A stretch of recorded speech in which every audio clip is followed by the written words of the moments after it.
Welcome to new episode of Singh auto zone. दोस्तों, जब भी हम फ्यूल सेल टेक्नोलॉजी या फ्यूल सेल कार की बात करते हैं तो कुछ कंपनीज का नाम सामने आता है, लाइक टोयोटा, hyundai और होंडा। ये पिछले कई सालों से फ्यूल सेल्स कार बना रही हैं। लेकिन जब हम बात करते हैं फ्यूल सेल ट्रक तो एक कंपनी का नाम इस टाइम सबसे आगे आ रहा है। कुछ स्टार्टअप भी हैं जो इस पर काम कर रहे हैं, लेकिन अगर हम मेन स्ट्रीम कंपनी की बात करें तो यहाँ पर hyundai का नाम सबसे ऊपर निकल कर आ रहा है। आज हम इस पर टॉपिक पर बात करेंगे, क्या अपडेट है hyundai से जुड़ा है, फ्यूल सेल ट्रक से जुड़ा क्या अपडेट है hyundai से जुड़ा हुआ है। जो इसके अलावा कमेंट में अक्सर पूछा जाता है कि सर, हम कई बार अक्सर बात करते हैं कि फ्यूचर इज इलेक्ट्रिक या future is fuel cell technology. Electric तो हमें दिखाई दे रहा है, कई कंट्रीज में, इंडिया में लोग उसको अडॉप्ट भी कर रहे हैं, लेकिन what about fuel cell technology? क्या ये हमेशा फ्यूचर टेक्नोलॉजी ही रहेगी या कभी प्रेजेंट डे रियलिटी या आज की हकीकत भी बनकर ये टेक्नोलॉजी सामने आएगी? तो इस पर भी मेरा फोकस रहेगा। पहले अपडेट की बात करते हैं, फिर लास्ट में हम इस पॉइंट पर भी बात करेंगे। तो ओवरऑल इंपॉर्टेंट रहेगी वीडियो, काफी कुछ यहाँ पर आज आपको क्लियर होने वाला है, तो बने रहिएगा वीडियो के साथ अंत तक। तो चलिए शुरू करते हैं। hyundai ने दुनिया का पहला मास प्रोडक्शन स्टार्ट कर दिया है। इनका जो fuel cell, hydrogen fuel cell based truck है, जिसका नाम रखा गया एक्सेंट, उसको प्रोडक्शन मास स्केल पर तैयार कर दी है। और इसमें पूरा 190 किलोवाट यानी कि 190 किलोवाट का पूरा फ्यूल सेल सिस्टम रहेगा। एक्चुअली इसमें दो ड्यूल 95 किलोवाट ईच के फ्यूल सेल सिस्टम रहेंगे, 95 किलोवाट के दो रहेंगे। टोटल 190 किलोवाट की फ्यूल सिस्टम इसमें लगने वाला है। और एक्सेंट फ्यूल सेल ट्रक की जो खासियत है वो इसकी रेंज, एक बार फुल इसको चार्ज कह लें या रिफिल कह लें, उसके बाद ये 400 किलोमीटर तक कंटिन्यूस चल सकता है बिना किसी फुल लोड के साथ। कोई इसमें ऐसी दिक्कत नहीं है। इसमें टोटल 7 नंबर्स लार्ज टैंक लगे हैं, जिसमें जो हाइड्रोजन स्टोर की जाती है, तकरीबन total 32 kilogram of hydrogen in tanks में स्टोर की जाती है। और अभी स्टार्टिंग में 10 यूनिट्स को शिफ्ट किया गया है थ्रू शिप। hyundai कोरिया से इसको स्विट्जरलैंड 10 यूनिट्स इनके ट्रक्स हैं जो इसको शिप करने वाला है। और इनका प्लानिंग है कि इस साल तक कम से कम 50 इन एक्सेंट फ्यूल सेल बेस्ड जो ट्रक्स हैं इनको स्विट्जरलैंड में भेजा जाए। उनकी ओवरऑल प्लानिंग है कि 2025 तक कम से कम 2000 units in Xcient fuel cell trucks को वो बनाने की प्लानिंग को लेकर चल रहा है।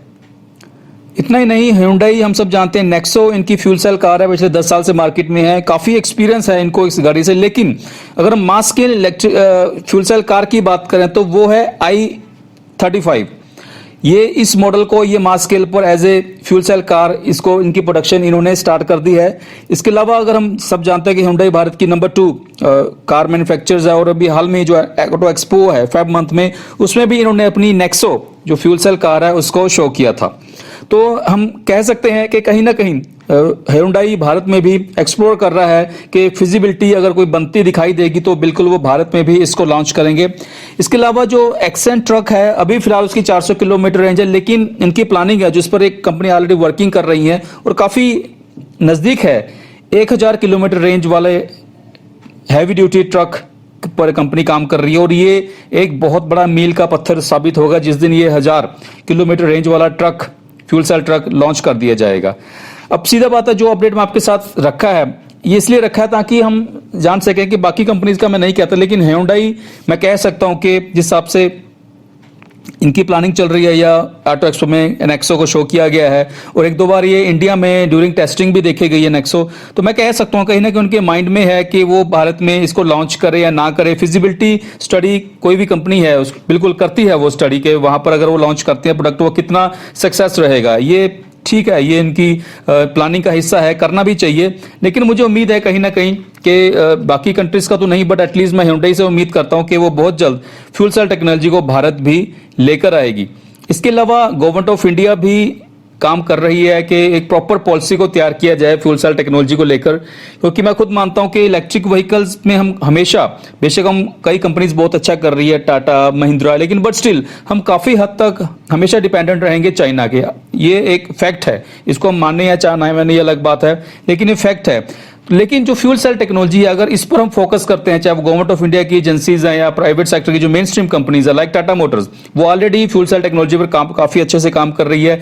बकायदा उनकी जो इनके बस वो बना चुके हैं फ्यूल सेल बेस्ड, उसकी टेस्टिंग चल रही है। तो बहुत जल्द उम्मीद है अगर वो सक्सेस रहती है तो उसको फ्लीट में शामिल किया जाएगा।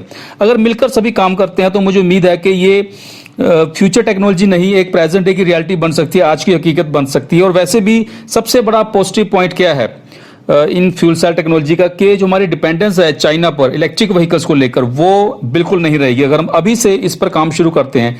कई countries like Korea, Japan, Australia, ये बहुत ज़्यादा फोकस कर रहे हैं फ्यूल सेल टेक्नोलॉजी। सिर्फ इलेक्ट्रिक कार, सिर्फ कार्स या ट्रक पर नहीं, फ्यूल जनरेशन या इलेक्ट्रिसिटी जनरेशन या और अदर कई पर्पस के लिए इन टेक्नोलॉजी का इस्तेमाल किया जा रहा है। तो उम्मीद है कि बहुत जल्द इंडिया भी की पॉलिसीज इस पर शुरू की जाएगी या टाटा से कोई अपडेट निकल कर आएगा तो आपके साथ शेयर करूंगा सबसे पहले। फिलहाल आज के लिए इतना ही। धन्यवाद वीडियो को अंत तक देखने के लिए। लास्ट में रिक्वेस्ट है व्यूवर्स से जो फर्स्ट टाइम चैनल पर आए हैं तो सब्सक्राइब बटन के साथ साथ आप बेल आइकन बटन को दबाना जरूरी है, ताकि आने वाले सभी अपडेट, चाहे वो इलेक्ट्रिक व्हीकल से हो, फ्यूल सेल से हो, लेटेस्ट बैटरी टेक्नोलॉजी हो या रिन्यूएबल एनर्जी से, आपको मिलते रहें सबसे पहले। आज के लिए इतना ही। धन्यवाद वीडियो को अंत तक देखने के लिए। जय हिंद।